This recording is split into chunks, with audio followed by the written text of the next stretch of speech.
What's going on, everybody? Superspan here. Today, we're going to be talking about a couple different things here. One being the NBA Finals Game 4 happening last night. OKC taking the dub in Indiana. The next thing we're going to be talking about is my Chicago Bulls, what I think they should be doing in the draft, and just what I think they should be trying to do overall in the offseason. So let's get right into that. So let's get into Game 4 here. The game was very, very close from the get-go. Even though Indiana was just not missing, OKC was keeping up with them, playing stellar defense, and really it just came down to Shai Gilgeous-Alexander and Jalen Williams just absolutely going off. But that wasn't without the stellar play of the Indiana Pacers. Just all around, their team played really, really well. They had about 5 or 6 people in double digits. It looks like 5 people in double digits, which is really, really good.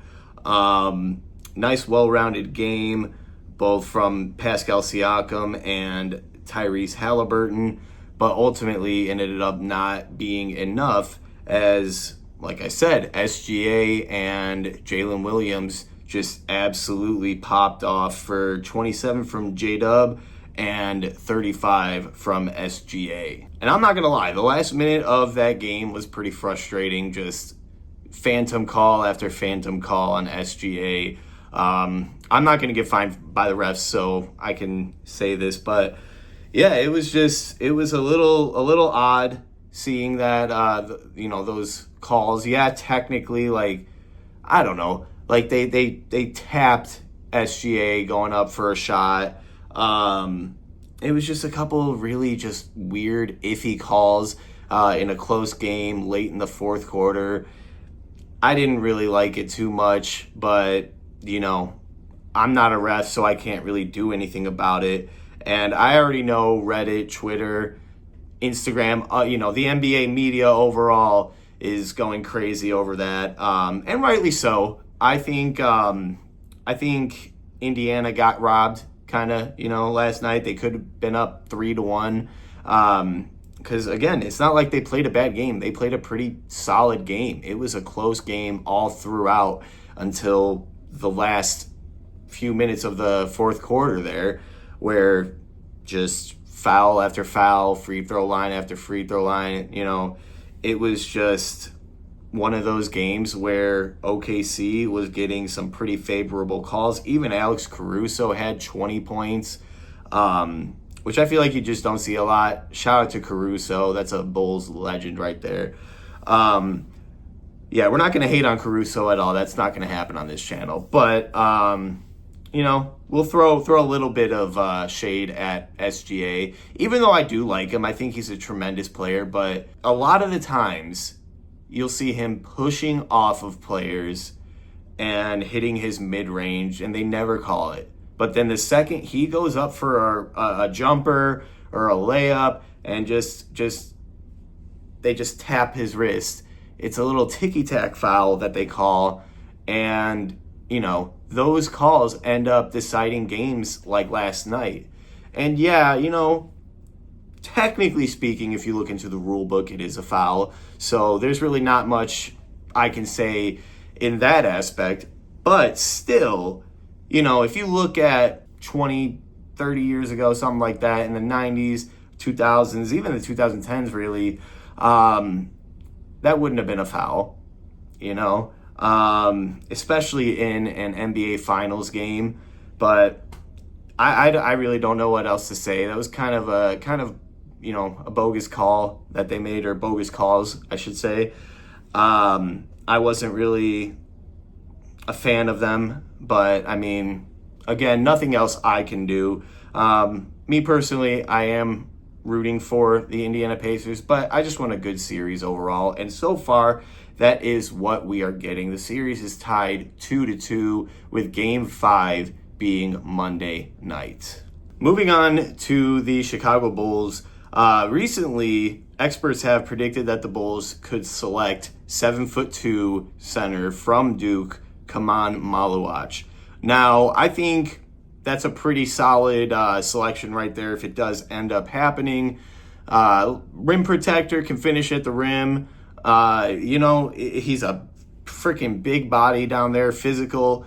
And honestly, that's what the Bulls need, because I really do think they're going to move Vooch this offseason. There has been a lot of rumors lately that Vooch could be gone, and I think that's best case scenario. Of course, if the Bulls' asking price for him is not too high, as a lot of sources have indicated.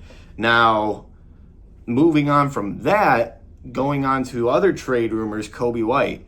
Now, I haven't seen too many just solid indicators that the Bulls are looking to move Coby White, other than, a couple articles saying, the Bulls could move either Coby or Josh Giddey.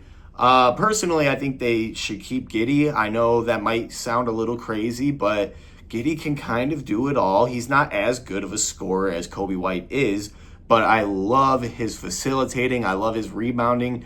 And honestly, he did improve in the scoring aspect a lot last season. So I don't see why not. I don't see why you shouldn't keep a guy like Josh Giddey. And Coby White, look, I love the guy. I think he is a great scorer. I think he's a great locker room presence. And he's shown a lot of growth as just a leader overall. And, he works in the gym. He just, I don't know, he's improved in a lot of aspects. And honestly, it's going to suck to see him go if they end up going that direction of trading Coby White. But I think, honestly, he's our best trade piece right now. You could, I guess, argue Vooch being a close second, if not tied there. But I don't think so. I think Coby White is a more interesting trade piece, especially for those contending teams.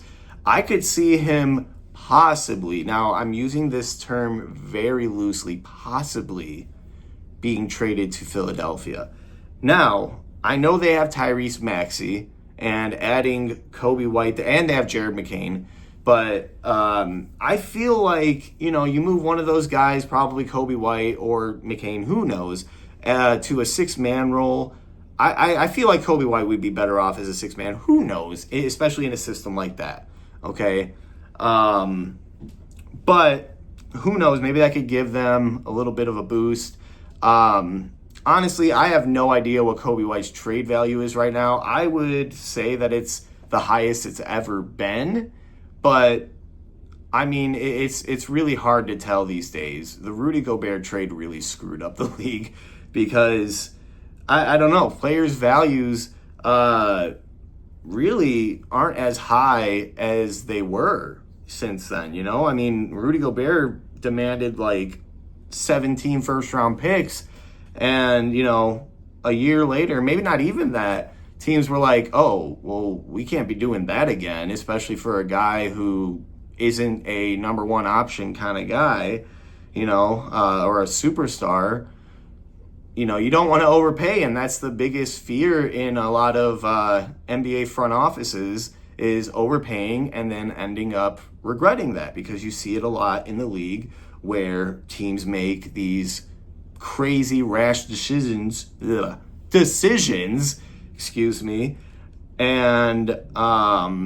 they end up regretting it very, very soon after. So, I mean, teams are going to be a little weary, and I don't really blame the Bulls front office for demanding a high return on Vooch and or Coby White. But, I mean, honestly, hopefully they're fielding all the calls they possibly can. Hopefully they can get the best value that they can for these trades. And hopefully they can actually pick a lane here, because honestly, they just haven't, the last 5 years or so, ever since Lonzo got hurt. But that's sort of my 2 cents on that situation. But I'm going to end the video here, guys. Let me know what you think down in the comment section below. Does Indiana have what it takes to win the NBA Finals? Maybe take Game 5 there Monday. And let me know what you guys think.